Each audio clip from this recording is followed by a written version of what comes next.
Hello everyone, you're watching Campus TV. Welcome to Bottom Line with Apurva. Today we have Harman, the media secretary from SFS. Hi Harman. Hello. तो सबसे पहले Harman I would like to ask, जब आप लोग SFS as a party आए थे तो उस टाइम पे you did not have much funds अपने कैंपेनिंग के लिए, और अब इस टाइम पे आप बहुत पॉलिश्ड कैंपेन चला रहे हैं, तो what's the story from rags to riches? हाँ, ਐਸਐਫਐਸ ਦੇ ਫੰਡ ਦਾ ਸੋਰਸ ਹਮੇਸ਼ਾ ਤੋਂ ਸਟੂਡੈਂਟਸ ਰਹੇ ਨੇ, ਤੋਂ ਅੱਜ ਵੀ ਸਟੂਡੈਂਟਸ ਹੀ ਨੇ ਫੰਡ ਦਾ ਸੋਰਸ। ਤੇ ਅਸੀਂ ਹੋਸਟਲ ਕੰਪੇਨ ਕਰਦੇ ਹਾਂ ਤੇ ਹੋਰ ਵੀ ਜਿੰਨੇ ਸਟੂਡੈਂਟਸ ਸਾਡੇ ਨਾਲ ਸਿੰਪਥੀ ਰੱਖਦੇ ਨੇ, ਜੋ ਸਪੋਰਟ ਕਰਦੇ ਨੇ ਐਸਐਫਐਸ ਨੂੰ, ਉਹਨਾਂ ਦੀ ਫੰਡ ਲੈਂਦੇ ਹਾਂ ਤੇ ਉਸੇ ਫੰਡ ਦੇ ਨਾਲ ਕੰਪੇਨ ਕਰਦੇ ਹਾਂ। यूजुअली आजकल के टाइम पे एसएफएस को बहुत ज़्यादा एक्यूज़ किया जा रहा है कि वो पीयू को डिफेम करे एज ए यूनिवर्सिटी, उसके बारे में आप क्या कहेंगे?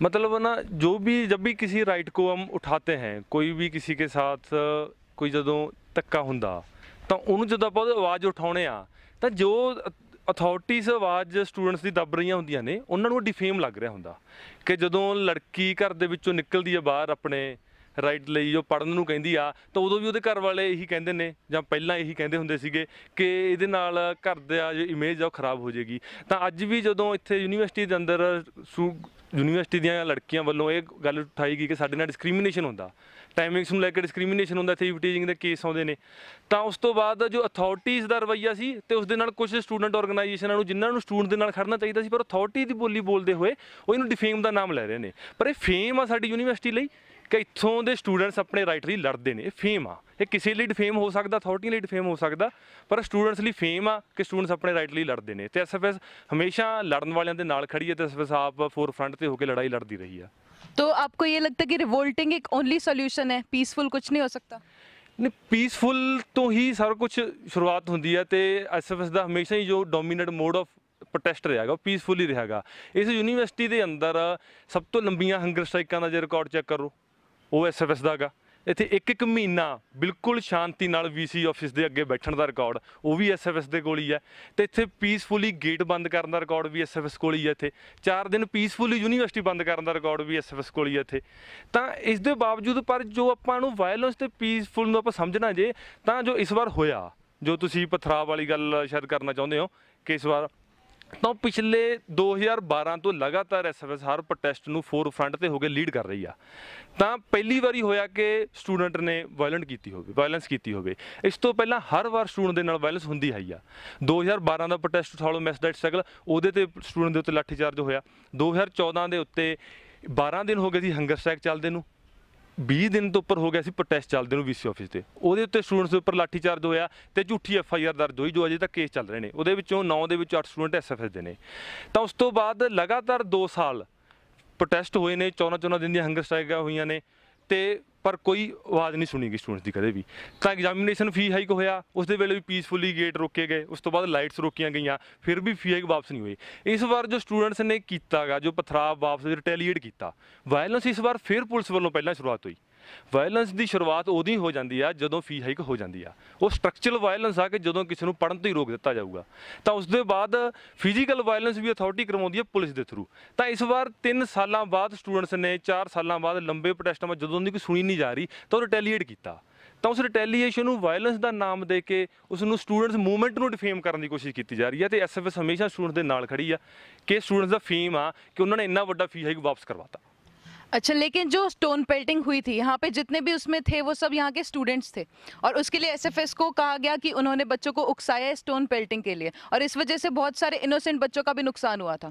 ਇਹਦੇ ਵਿੱਚ ਉਕਸਾਉਣ ਵਾਲੀ ਗੱਲ ਆਉਂਦੀ ਹੈ ਕਿ ਅਸੀਂ ਮੰਨਦੇ ਹਾਂ ਕਿ ਯੂਨੀਵਰਸਿਟੀ ਦੇ ਸਟੂਡੈਂਟਸ ਇੰਨੇ ਬਚਕਾਨੇ ਨੇ ਕਿ ਉਹ ਕਿਸੇ ਦੇ ਉਕਸਾਏ ਤੋਂ ਪੱਥਰ ਮਾਰ ਦੇਣਗੇ। ਇਹ ਮਤਲਬ ਬਿਲਕੁਲ ਹੀ ਸਟੂਡੈਂਟ, ਇਸ ਯੂਨੀਵਰਸਿਟੀ ਦੇ ਰਿਸਪੌਂਸੀਬਲ ਸਟੂਡੈਂਟ ਦੇ ਉੱਤੇ ਸਵਾਲ ਆ। ਉਹ ਸਟੂਡੈਂਟ ਜਿਨ੍ਹਾਂ ਦੀ ਆਪਣੀ ਕੋਈ ਫੀ ਹਾਈਕ ਨਹੀਂ ਹੋਈ, ਜੋ ਉੱਥੇ 1000 ਦੀ ਗਿਣਤੀ ਤੋਂ ਜ਼ਿਆਦਾ ਇਕੱਠੇ ਹੋਏ ਨੇ, ਸਿਰਫ ਆਉਣ ਵਾਲਿਆਂ ਦੀ ਫੀ ਹਾਈਕ ਹੋ ਰਹੀ ਆ। ਉਹ ਸਿਰਫ ਐਜੂਕੇਸ਼ਨ ਸਾਡਾ ਰਾਈਟ ਆ, ਸਿਰਫ ਰਿਸਪੌਂਸੀਬਿਲਟੀ ਸਮਝਦੇ ਹੋਏ, ਇੱਕ ਵਧੀਆ ਸਿਟੀਜ਼ਨ ਦੀ ਇੱਕ ਸਟੂਡੈਂਟ ਹੋਣ ਦੀ ਰਿਸਪੌਂਸੀਬਿਲਟੀ ਸਮਝਦੇ ਉਸ ਪ੍ਰੋਟੈਸਟ ਦੇ ਵਿੱਚ ਆਪਣੇ ਕਲਾਸਾਂ ਬਾਈਕਾਟ ਕਰਕੇ ਪਹੁੰਚੇ ਨੇ। ਤਾਂ ਉਸ ਵੇਲੇ ਉਹਨਾਂ ਵੱਲੋਂ ਜੋ ਇਨੀਸ਼ੀਏਟਿਵ ਲਿਆ ਗਿਆ, ਐਸਐਫਐਸ ਉਹਨਾਂ ਦੀ ਕਦਰ ਕਰਦੀ ਹੈ ਤੇ ਉਹਨਾਂ ਦੇ ਨਾਲ ਖੜਦੀ ਆ। ਜਦ ਲਾਈਟਸ ਰੋਕੀਆਂ ਗਈਆਂ ਸੀ, ਐਸਐਫਐਸ ਵੱਲੋਂ ਇਹ ਡਿਸੀਜਨ ਲਿਆ ਗਿਆ ਸੀ ਕਿ ਲਾਈਟਸ ਤੋਂ ਉੱਠ ਚੱਲਦੇ ਆ। ਤਾਂ ਉਸ ਵੱਲੋਂ ਜੋ ਪ੍ਰੋਟੈਸਟ ਤੇ ਪਹੁੰਚੇ ਸਟੂਡੈਂਟ ਨੇ, ਉਹਨਾਂ ਵੱਲੋਂ ਆਇਆ ਸੀਗਾ ਕਿ ਆਪਾਂ ਨੂੰ ਉੱਠਣਾ ਨਹੀਂ ਚਾਹੀਦਾ, ਫੀ ਹਾਈਕ ਵਾਪਸ ਹੋ ਜਾਂਦੀ। ਤਾਂ ਇਸ ਵਾਰ ਜੋ ਐਸਐਫਐਸ ਵੱਲੋਂ ਇਹ ਕਿਹਾ ਗਿਆ ਕਿ ਸਟੂਡੈਂਟਸ ਡਿਸਾਈਡ ਕਰਨਗੇ ਕਿ ਉਹਨਾਂ ਨੇ ਪ੍ਰੋਟੈਸਟ ਨੂੰ ਅੱਗੇ ਕਿਵੇਂ ਲੈ ਕੇ ਜਾਣਾ, ਤੇ ਐਸਐਫਐਸ ਨਾਲ ਖੜੂਗੀ ਤੇ ਐਸਐਫਐਸ ਉਸ ਤੋਂ ਬਾਅਦ ਨਾਲ ਖੜੀ ਆ। तो और ये भी कहा जाता है कि जो स्टोन पेल्टिंग की या जो भी वायलेंस की शुरुआत थी वो एसएफएस की तरफ से हुई थी। ਇਹਦੇ ਵਿੱਚ ਜੋ ਮਾਮਲਾ ਹੈ ਕਿ ਅਸੀਂ ਬਾਰ-ਬਾਰ ਕਹਿੰਦੇ ਹਾਂ ਕਿ ਸਟੂਡੈਂਟ ਦਾ ਇਨੀਸ਼ੀਏਟਿਵ ਆ, ਉਹ 1500 ਸਟੂਡੈਂਟ ਆ, ਤੁਸੀਂ ਕਿਵੇਂ ਚਿੰਨ੍ਹਿਤ ਕਰੋਗੇ? ਜਾਂ ਤੁਸੀਂ ये कह दो कि 1500 ਦਾ 1500 एसएफएस ਦਾ ਹੀ ਆ। तो सिर्फ एसएफएस पे ही आरोप क्यों लगाया जाता है? वहाँ पे उस टाइम पे सारी पॉलिटिकल पार्टीज प्रेजेंट थी, बट सिर्फ एसएफएस के सपोर्टर्स पे ही सारा ब्लेम क्यों आ रहा है? ਹਾਂ, ਇਹ ਸਵਾਲ ਬਹੁਤ ਜੈਨੂਇਨ ਸਵਾਲ ਹੈ ਕਿ ਐਸਐਫਐਸ ਨੂੰ ਫਿਰ ਕਿਉਂ ਅਕਿਊਜ਼ ਕੀਤਾ ਜਾਂਦਾ ਗਾ। ਉਹ ਜੋ ਮਾਮਲਾ ਇਹ ਹੈ ਕਿ ਐਸਐਫਐਸ ਹਮੇਸ਼ਾ ਉਹ ਜਿਹੜਾ ਸਟੂਡੈਂਟਸ ਦਾ ਐਕਸ਼ਨ ਆ ਉਸ ਨੂੰ ਕਦੇ ਗਲਤ ਨਹੀਂ ਠਹਿਰਾਇਆ ਐਸਐਫਐਸ ਨੇ। ਬਾਕੀ ਆਰਗੇਨਾਈਜੇਸ਼ਨਸ ਅਥਾਰਟੀ ਤੇ ਪੁਲਿਸ ਦੇ ਡਰ ਨਾਲ ਤੇ ਉਹਨਾਂ ਦੀ ਚਮਚਾਗਿਰੀ ਚੱਲਦੇ ਹੋਏ ਤਾਂ ਉਹਦੇ ਵਿੱਚੋਂ ਇਸ ਸਾਰੇ ਐਕਸ਼ਨ ਨੂੰ ਸਟੂਡੈਂਟਸ ਨੂੰ ਡਿਫੇਮ ਕਰਨ ਲੱਗੀਆਂ ਨੇ। ਇੱਕ ਪਾਸੇ ਪੂਰੀ ਬਾਰ ਕੌਂਸਲ ਚੰਡੀਗੜ੍ਹ ਦੀ, ਡਿਸਟ੍ਰਿਕਟ ਕੋਰਟ ਦੀ ਤੇ ਸਿਵਲ ਸੁਸਾਇਟੀ ਪੰਜਾਬ ਦੇ ਵਿੱਚੋਂ 42 ਆਰਗੇਨਾਈਜੇਸ਼ਨਸ ਦਾ ਫਰੰਟ ਬਣਿਆ ਤੇ ਉਹਨਾਂ ਨੇ ਸਪੋਰਟ ਕੀਤੀ ਸਟੂਡੈਂਟਸ ਦੀ ਕਿ ਸਟੂਡੈਂਟਸ ਦੇ ਨਾਲ ਧੱਕਾ ਹੋਇਆ। ਕਮਾਲ ਦੀ ਗੱਲ ਹੈ ਕਿ ਅਥਾਰਟੀ ਕਹਿ ਰਹੀ ਆ ਕਿ ਸਟੂਡੈਂਟਸ ਨੇ ਗਲਤ ਕੀਤਾ ਤੇ ਕੁਝ ਸਟੂਡੈਂਟ ਆਰਗੇਨਾਈਜੇਸ਼ਨਾਂ ਕਹਿ ਰਹੀਆਂ ਨੇ ਕੁਝ ਇੱਥੋਂ ਕਿ ਜਿਹੜੀਆਂ ਡੋਮੀਨੇਟ ਕਰਦੀਆਂ ਨੇ ਸਟੂਡੈਂਟ ਆਰਗੇਨਾਈਜੇਸ਼ਨ, ਉਹਨਾਂ ਦੀ ਬੋਲੀ ਅਥਾਰਟੀ ਦੇ ਨਾਲ ਮਿਲਦੀ ਆ। ਹੁਣ ਉਹ ਅਥਾਰਟੀ ਦੀਆਂ ਆਰਗੇਨਾਈਜੇਸ਼ਨਾਂ ਨੇ ਜਾਂ ਸਟੂਡੈਂਟ ਦੀ ਆਰਗੇਨਾਈਜੇਸ਼ਨ, ਇਹ ਸਵਾਲ ਖੜਾ ਹੁੰਦਾ ਤਾਂ ਉਹ ਸਿਰਫ ਆਪਣੇ ਵੋਟ ਬੈਂਕ ਦੀ ਪੋਲਿਟਿਕਸ ਦੇ ਵਿੱਚ ਚੱਲ ਕੇ ਉਹਨਾਂ ਨੇ ਦੂਸਰੇ ਦਿਨ ਤੋਂ ਹੀ ਇਹ ਸ਼ੁਰੂ ਕਰਤਾ ਐਸਐਫਐਸ ਨੇ ਪੱਥਰ ਚਲਾਏ, ਐਸਐਫਐਸ ਨੇ ਪੱਥਰ ਚਲਾਏ। ਉਹ ਬਾਰ-ਬਾਰ ਸਟੂਡੈਂਟਸ ਦੀ ਮੂਡ ਹੈ, ਜੇ ਸੈਕ ਦੇ ਵਿੱਚ ਸਾਰੇ ਨੇ ਫੀ ਹਾਈਕ ਵਾਪਸ ਹੋਊਗੀ, ਉਹ ਕਹਿੰਦੇ ਸਾਰਿਆਂ ਨੇ ਕਰਵਾਈ ਆ, ਪੱਥਰ ਕੱਲੀ ਐਸਐਫਐਸ ਨੇ ਚਲਾਏ ਨੇ। ਅਸੀਂ ਬਾਰ-ਬਾਰ ਫਿਰ ਵੀ ਕਹਿੰਦੇ ਆ ਕਿ ਉਹ ਸਟੂਡੈਂਟਸ ਦਾ ਇਨੀਸ਼ੀਏਟਿਵ ਆ, ਕੋਈ ਪਲਾਨਡ ਨਹੀਂ ਸੀਗਾ, ਪਰ ਐਸਐਫਐਸ ਸਟੂਡੈਂਟਸ ਦੇ ਉਸ ਇਨੀਸ਼ੀਏਟਿਵ ਦੀ ਕਦਰ ਕਰਦੀ ਆ ਜਿਹਦੇ ਕਰਕੇ ਫੀ ਹਾਈਕ ਵਾਪਸ ਹੋਈ ਆ। अच्छा, एसएफएस पे एक और इल्ज़ाम भी लगाए जाते हैं कि यूजुअली स्टूडेंट्स का ब्रेन वॉश करते हैं। ਮਤਲਬ ਉਹਦੇ 'ਚ ਇਹ ਜਿਹੜੀ ਗੱਲ ਹੈ ਅਸਲ ਦੇ ਵਿੱਚ ਇਹ ਨਾ ਬਾਕੀ ਆਰਗੇਨਾਈਜੇਸ਼ਨਸ ਕੋਲੇ ਇੰਟੈਲੈਕਚੁਅਲ ਬੈਂਕਰਪਟਸੀ ਆ, ਉਹਨਾਂ ਕੋਲੇ ਕੋਈ ਆਈਡੀਓਲੋਜੀ ਨਹੀਂ ਹੈ ਦੇਣ ਨੂੰ। ਉਹ ਆਪਦੇ ਨਾਲ ਜੋੜਦੇ ਨੇ ਕਿ ਦੋਸਤੀ ਦੇ ਨਾਤੇ ਕਿ ਤੁਹਾਨੂੰ ਪੋਸਟ ਦੇ ਦਾਂਗੇ। ਐਸਐਫਐਸ ਜੋੜਦੀ ਹੈ ਆਈਡੀਓਲੋਜੀ ਨਾਲ। ਹੁਣ ਆਈਡੀਓਲੋਜੀ ਨਾਲ ਆਰਗੇਨਾਈਜੇਸ਼ਨ ਦੇ ਅੰਦਰ ਜੋੜਨ ਨੂੰ ਜੇ ਕੋਈ ਬ੍ਰੇਨ ਵਾਸ਼ ਕਹਿੰਦਾ ਗਾ ਤਾਂ ਸਾਨੂੰ ਉਹਦਾ ਕੋਈ ਬ੍ਰੇਨ ਵਾਸ਼ ਹੋਇਆ ਲੱਗਦਾ ਉਸ ਬੰਦੇ ਦਾ ਕਿ ਜਿਹੜਾ ਇਸ ਗੱਲ ਨੂੰ ਬ੍ਰੇਨ ਵਾਸ਼ ਕਹਿੰਦਾ ਗਾ। ਐਸਐਫਐਸ ਆਈਡੀਓਲੋਜੀ ਦੇ ਨਾਲ ਜੋੜਦੀ ਆ ਤੇ ਆਈਡੀਓਲੋਜੀ ਦੇ ਹੀ ਕੰਮ ਕਰਦੀ ਆ ਤੇ ਉਸ ਨੂੰ ਉਹ ਬ੍ਰੇਨ ਵਾਸ਼ ਕਹਿੰਦੇ ਹੁਣ ਸ਼ਾਇਦ। अच्छा, और यूनिवर्सिटी में इस साल जो रीसेंट इवेंट्स हुए हैं, जैसे ये स्टोन पेल्टिंग वाला केस था, उसके बाद जो एनडीटीवी की डिबेट थी उस टाइम पे बहस हुई, हर जगह पे एसएफएस का चेहरा सबसे ज़्यादा क्यों दिखता है? ਕਿਉਂਕਿ ਪਿਛਲੇ 4 ਸਾਲਾਂ ਤੋਂ ਹੀ ਕਿ ਇਸ ਯੂਨੀਵਰਸਿਟੀ ਦੇ ਅੰਦਰ ਕੋਈ ਡਾਈਸੈਂਟ ਦੀ ਵੌਇਸ ਹੋਵੇ, ਕੋਈ ਸਟੂਡੈਂਟ ਰਾਈਟ ਹੋਵੇ, ਐਸਐਫਐਸ ਹੀ ਹੈ ਕਿ ਉਸ ਨੂੰ ਫੋਰਫਰੰਟ ਤੇ ਹੋ ਕੇ ਲੜ ਰਹੀ ਆ। ਇਹ ਕਮਾਲ ਦੀ ਗੱਲ ਆ ਕਿ ਕਾਉਂਸਲ ਦਾ ਕੰਮ ਹੁੰਦਾ ਕਿ ਰਿਪਰੈਜ਼ੈਂਟੇਸ਼ਨ ਦੇਣੀ। ਜਦੋਂ ਪਰ ਪ੍ਰਾਈਵੇਟਾਈਜੇਸ਼ਨ ਦਾ ਫੰਡ ਕ੍ਰਾਈਸਿਸ ਦਾ ਇੰਨਾ ਮੇਨ ਇਸ਼ੂ ਚੱਲ ਰਿਹਾ ਕੈਂਪਸ ਦੇ ਵਿੱਚ, ਉਹਦੇ ਚੱਲਦੇ ਹੋਏ 1100% ਫੀ ਹਾਈਕ ਹੁੰਦੀ, ਹਰ ਸਾਲ ਫੀ ਹਾਈਕ ਹੁੰਦੀ ਆ। ਹਰ ਸਾਲ ਕਾਉਂਸਲ ਜਿਹਦੀ ਮਰਜ਼ੀ ਹੋਵੇ ਉਹਨੂੰ ਲੀਡ ਐਸਐਫਐਸ ਕਰਦੀ ਆ।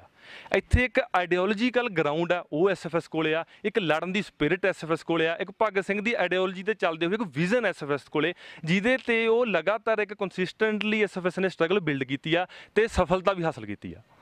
तो अगर आप स्टूडेंट राइट्स के लिए लड़ रहे हैं तो आपको लगता है कि उसके लिए हमें वॉयलेंस बहुत ज़रूरी है, क्योंकि वो बच्चों के लिए बहुत नेगेटिव माहौल क्रिएट कर रहा है? ਅਸੀਂ ਵੀ, ਮੈਂ ਵੀ ਪਹਿਲਾਂ ਵੀ ਕਿਹਾ ਕਿ ਜ਼ਰੂਰੀ ਹੁੰਦੀ ਤਾਂ ਅਸੀਂ ਪਹਿਲੇ ਦਿਨ ਤੋਂ ਵਾਇਲੈਂਸ ਤੇ ਉਤਰੇ ਆਉਂਦੇ ਜਾਂ ਅਸੀਂ ਪਹਿਲੇ ਦਿਨ ਤੋਂ ਹੀ ਖੁੱਲ੍ਹ ਕੇ ਸਪੋਰਟ ਕਰਦੇ। ਅੱਜ ਤੱਕ ਸਾਡੇ ਜਿੰਨੇ ਪ੍ਰੋਟੈਸਟ ਨੇ, ਮੈਨੂੰ ਕਹਿ ਰਿਹਾ ਕਿ ਹੰਗਰ ਸਟ੍ਰਾਈਕਾਂ ਕਰਨੀਆਂ, 1 ਮਹੀਨਾ ਪ੍ਰੋਟੈਸਟ ਕਰਨਾ, ਉਹ ਐਸਐਫਐਸ ਕਰਦੀ ਰਹੀ ਹੈ। ਉਹ ਜ਼ਰੂਰੀ ਵਾਲਾ ਸਵਾਲ ਹੀ ਨਹੀਂ ਹੈਗਾ। ਜੋ ਵਾਇਲੈਂਸ ਨੋਨ ਵਾਇਲੈਂਸ ਦੀ ਡਿਬੇਟ ਆ, ਉਹਨੂੰ ਜੇ ਆਪਾਂ ਸਮਝਣਾ ਤਾਂ ਕੋਈ ਵੀ ਮੂਵਮੈਂਟ ਚੱਲਦੀ ਆ ਉਹਦੇ ਵਿੱਚ ਇੱਕ ਜੋ ਸਟੂਡੈਂਟਸ ਦੇ ਉੱਤੇ ਜਦੋਂ ਉਹਨੂੰ ਦੱਬਿਆ ਜਾ ਰਿਹਾ ਬਾਰ-ਬਾਰ, ਇੱਕ ਬ੍ਰੇਕਿੰਗ ਪੁਆਇੰਟ ਆਉਂਦਾ ਜੋ ਸਟੂਡੈਂਟ ਰਿਟੈਲੀਏਟ ਕਰਦੇ ਨੇ। ਵਾਇਲੈਂਸ ਹਰ ਪ੍ਰੋਟੈਸਟ ਦੇ ਉੱਤੇ ਹੋ ਰਹੀ ਆ, ਪੁਲਿਸ ਵੱਲੋਂ ਹੋ ਰਹੀ ਆ, ਤਾਂ ਉਸ ਨੂੰ ਇੱਕ ਪੁਆਇੰਟ ਤੇ ਕਿ ਸਟੂਡੈਂਟ ਨੇ ਰਿਟੈਲੀਏਟ ਕੀਤਾ। ਆਪਾਂ ਜਦੋਂ ਇੱਕ ਵਾਰੀ ਸਟੂਡੈਂਟ ਰਿਟੈਲੀਏਟ ਕੀਤਾ, ਆਪਾਂ ਸਿਰਫ ਉਸ ਨੂੰ ਲੈ ਕੇ ਸਟੂਡੈਂਟ ਨੂੰ ਬਦਨਾਮ ਕਰੀਏ, ਉਹ ਠੀਕ ਗੱਲ ਨਹੀਂ ਹੈਗੀ। ऐसा ज़रूरी तो नहीं है कि हर बार पुलिस ही शुरुआत करती है? आप ये कहना चाहते हैं कि जितनी बार भी वायलेंस हुई पुलिस ने शुरुआत की है? ਇਹ ਫੈਕਟ ਆ। ਇਹ ਮੇਰੇ ਕਹਿਣ ਨਾਲ ਬਦਲ ਨਹੀਂ ਲੱਗਿਆ ਜਾਂ ਜੇ ਮੈਂ ਨਾ ਕਹਾਂ ਤਾਂ ਬਦਲ ਜਾਏਗਾ। ਇਹ 2012 ਦੇ ਪ੍ਰੋਟੈਸਟ ਤੋਂ ਲੈ ਕੇ ਆਪਾਂ ਹਿਸਟਰੀ ਚੱਕ ਸਕਦੇ ਹਾਂ ਯੂਨੀਵਰਸਿਟੀ ਦੇ ਅੰਦਰ ਕਿ ਅਸੀਂ ਬਾਰ-ਬਾਰ 2014 ਤੋਂ ਲਾਠੀਚਾਰਜ ਤੋਂ ਬਾਅਦ ਵੀ ਇਹ ਡਿਮਾਂਡ ਉਠਾਈ ਸੀ ਕਿ ਕੈਂਪਸ ਦੇ ਅੰਦਰ ਪੁਲਿਸ ਦੀ ਐਂਟਰੀ ਬੈਨ ਹੋਣੀ ਚਾਹੀਦੀ ਆ। ਕਿਉਂਕਿ ਜਦੋਂ ਅਥਾਰਟੀ ਸਾਡੀ ਫੀ ਹਾਈ ਕਰਦੀਆਂ ਨੇ, ਅਥਾਰਟੀ ਸਾਡੇ ਕੋਈ ਰਾਈਟ ਕੁਚਲਦੀਆਂ ਨੇ, ਤਾਂ ਸਟੂਡੈਂਟਸ ਤੇ ਅਥਾਰਟੀ ਦੇ ਵਿੱਚ ਪੁਲਿਸ ਬਾਰਗੇਨਿੰਗ ਕਰਾਉਣ ਕਿਉਂ ਹੁੰਦੀ ਆ?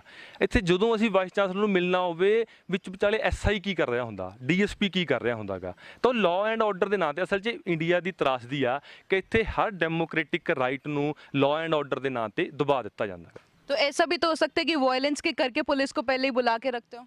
ਮਤਲਬ ਉਹ ਕਹਿੰਦਾ ਅੱਜ ਤੱਕ ਪਹਿਲਾਂ ਸਟੂਡੈਂਟ ਨੇ ਅੱਜ ਤੱਕ ਵਾਇਲੈਂਸ ਕੀਤੀ ਹੀ ਨਹੀਂ ਸੀ। ਇਹ ਫੈਕਟ ਹੀ ਨਹੀਂ ਹੈ ਇਸ ਕੈਂਪਸ ਦੇ ਅੰਦਰ। ਤਾਂ ਇਹ ਆਪਾਂ ਸਿਰਫ ਇਸ ਕੈਂਪਸ ਤੋਂ ਵਧਾ ਕੇ ਜੇ ਬਾਹਰ ਵੀ ਦੇਖੀਏ ਕਿ ਆਪਣਾ ਦੇਖਦੇ ਹਾਂ ਕਿ ਪੰਜਾਬ ਦੇ ਵਿੱਚ, ਹਰਿਆਣੇ ਦੇ ਵਿੱਚ ਹਰ ਰੋਜ਼ ਲਗਭਗ ਟੀਚਰਸ ਦੇ ਪ੍ਰੋਟੈਸਟ ਹੁੰਦੇ ਨੇ ਤੇ ਉਹਨਾਂ ਪ੍ਰੋਟੈਸਟਾਂ ਦੇ ਉੱਤੇ, ਹਰ ਪ੍ਰੋਟੈਸਟ ਦੇ ਉੱਤੇ ਲਾਠੀਚਾਰਜ ਹੁੰਦਾ। ਪੰਜਾਬ ਦੇ ਜੇ ਪਿਛਲੇ 10 ਸਾਲਾਂ ਦਾ ਰਿਕਾਰਡ ਚੈੱਕ ਕਰ ਲਈਏ ਕਿ ਹਰ ਧਰਨੇ ਦੇ ਉੱਤੇ ਲਾਠੀਚਾਰਜ ਨੇ। ਕੀ ਉਹ ਵਾਇਲੈਂਸ ਕਰ ਰਹੇ ਹੁੰਦੇ ਨੇ teachers?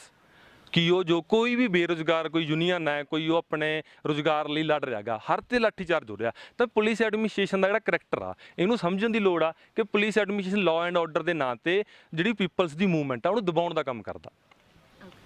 Thank you. That's all from Bottom Line with Apurva. We'll be present here with another leader next time. Till then, keep watching Campus TV.